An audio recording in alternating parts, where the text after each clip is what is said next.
Hey friends, what's going on? This is David Potts with Song Notes, and today I have an entry in my practice log, right? These are the videos I make, where I'm sharing with you some of the things that I'm working on in between me learning these sort of, big songs and putting together these big lessons. I like to share some of the progress, right? Because life as a guitarist can be a winding road, as I'm sure many of you know, and sometimes you find yourself down unexpected paths, which can yield cool little insights. So that's what this video is going to be. In this one, I'm going to talk about a fingerstyle arrangement I came up with using the chords of C, G, A minor, and F, right? So pretty standard chords. And this song is going to be, this arrangement will be based on the Vampire Weekend song, Hold You Now. Now, even if you don't know the song, but you're interested in fingerstyle, you still might get something out of this lesson, so stick around, right? Now, and if you recognize the Vampire Weekend song, of course, you will hopefully recognize the melody and a few different parts of the arrangement I put together, right? Fundamentally, the 1 or 2 minute context I'm going to set here is Vampire Weekend is an indie rock band, and over the last 10 years they've been one of my favorites, right? My oldest daughter was born when their first album came out, and I remember listening to it when she was newborn, right? And now she's almost 10 years old, and her and her younger sister are arguing over which of the songs on this new album they like the best while in the back seat. It's a pretty cool parenting music moment, right? Now, this song is the opening song on the album. As a guitar song, it's whatever. It's kind of 4 chords, and it's just like background finger picking. So not a necessarily like a stellar example of guitar offering to the world. But I love this album, and I love this song. And as I've been sort of humming the song, singing the song, I've picked up the guitar a couple times and started strumming it, right? Just C, and then to G. And this is sort of how I would have, just been able to kind of exercise those demons of wanting to like learn this song, right? Do a lazy strum and maybe hum the melody.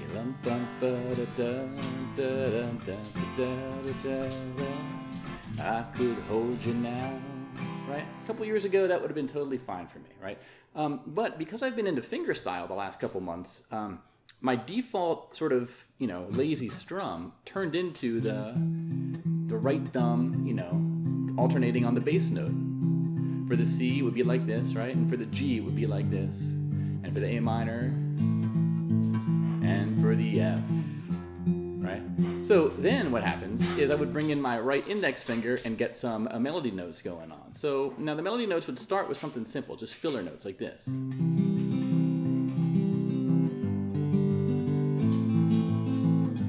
So that's kind of what you hear in the album, is the index finger is going between the 3rd string and the 2nd string, right?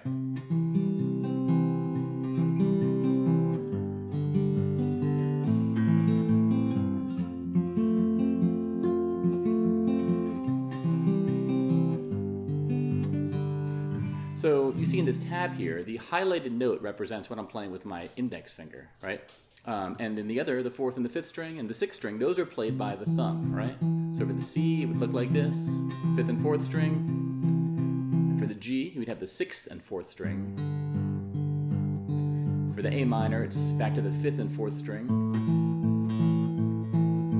And then for the F, this is a tricky one, and I want to teach this one to you right here. Basically, you want to get your index, middle, and ring fingers on the, right? 2nd string, 3rd string, and 4th string on the 1st, 2nd, 3rd fret. Now, we want to bring our thumb, if you can, sort of wrap that around and get that 1st fret of the low E string with your thumb, right? So then, if you use these 4 fingers right here, 4 fingers, you can basically pick the 6th, 4th, 3rd, and 2nd string. So that's going to be the F position, and our thumb is going to be on the 6th and 4th string, right? And then in those other notes are going to be the 3rd and 2nd string.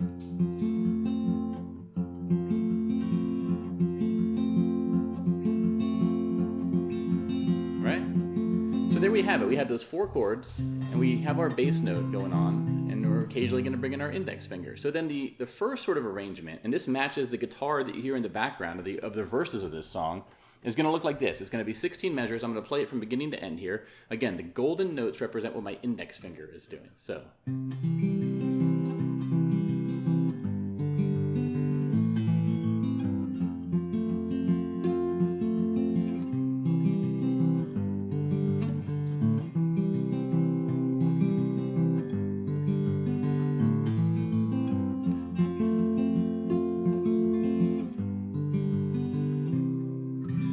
Okay, so again, that's what he's sort of singing over, but that's what's being played on the guitar as he's singing over it, okay? So the next thing I found myself doing, though, was taking this same bass note approach, right?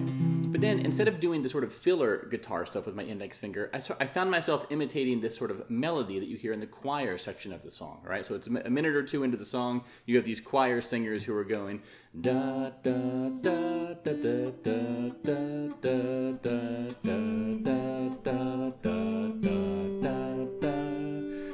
Those are the notes they're sort of singing, right? So what I did is just sort of took those notes I just played with you and just added those on top of these bass notes, right? And if you can get the bass notes to be a bit unconscious like this, dun, dun, dun, dun, then it would sound like this. Dun, dun, dun, dun, dun. I'll stop singing.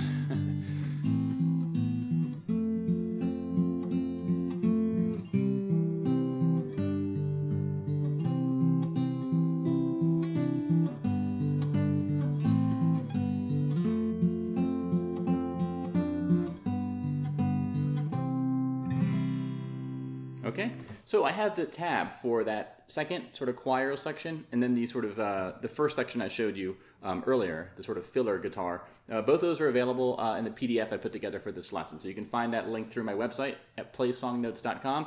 And if you're interested in just sort of strumming around with this song or just learning this progression, it's been a good one to learn. I think the challenges have been getting comfortable with this F, and really. I've learned a lot of recent songs, you know, doing this style, so I've kind of gotten over the hump, I feel like. And it was nice to be able to go to this F position and be able to do it without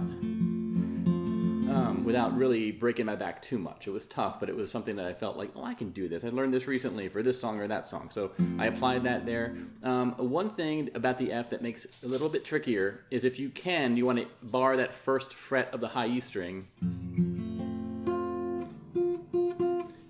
It's harder to do, but that adds a nice opportunity to do this.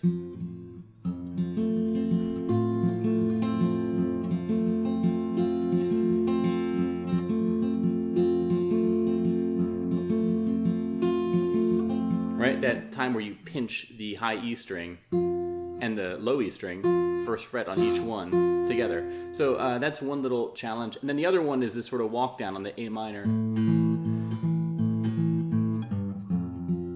which goes into the F, right? So instead of doing the A minor and then going cleanly to the F, we're gonna do this, right? We're gonna put our ring finger on the third fret of the low E string. And you'll notice that in both tabs that's going to exist. So, you know, I hope this was helpful for you. If this is what you're looking for. Again, the tab I put together I think is a nice way to sort of pick this up and get the exact notes, and you can learn the bass notes one at a time for each chord. And then you can add those melody notes, right? And my advice to you practicing this would be, if you're having trouble combining them, just worry about one at a time. Learn the bass notes first, and then separately learn the melody notes with your index finger, right?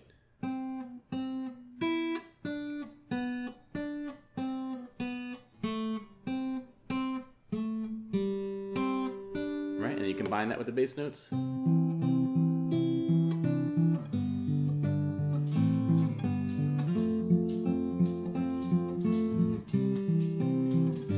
Right, so that's basically the idea there. So thank you very much for watching, and if you have any other requests for Vampire Weekend songs or anything else, fingerstyle, let me know. I always like to hear what you all are interested in learning. But this has been David Potts once again. Thanks very much for watching, you guys. Have a great night. Bye-bye.